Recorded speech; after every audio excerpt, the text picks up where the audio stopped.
In 1970, there was a country in the Middle East where women walked in miniskirts. Nightclubs were packed with music, and American businessmen saw it as the next global superpower. That country was Iran. Now here's the part no one talks about. Just 9 years later, that same country collapsed into revolution.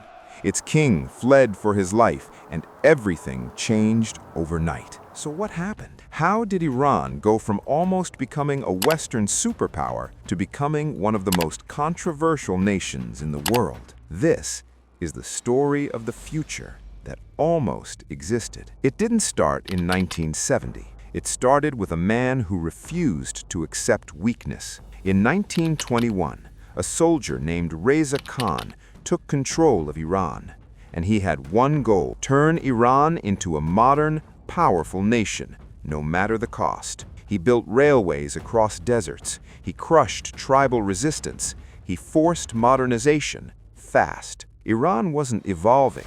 It was being dragged into the future. And then came his son, Mohammad Reza Shah. If the father started the transformation, the son tried to finish it. By the 1960s, Iran was exploding with growth. Oil money poured in. Skyscrapers rose. Universities expanded. Western culture flooded the streets. Tehran began to look like a mix of Paris and New York. Luxury cars, fashion shows, bright city lights. For the West, Iran was perfect, a powerful ally, a modern Muslim nation, a future superpower. But inside Iran, a different story was unfolding, because while the cities were shining, millions of people felt left behind. The Shah ruled with absolute power. No real democracy, no real opposition, and if you spoke against him, you disappeared. At the same time, traditions were being erased. Religious leaders were pushed aside. Cultural identity was fading. To some, this wasn't progress, it was betrayal. And then, one voice began to rise above the rest. A man exiled from his own country, sending messages back home. His name was Ruhollah Khomeini. He didn't promise wealth. He promised something far more powerful: identity. And slowly,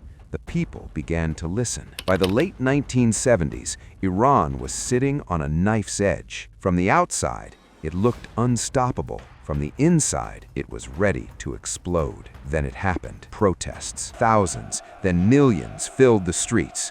The army tried to control it, but this wasn't just protest anymore.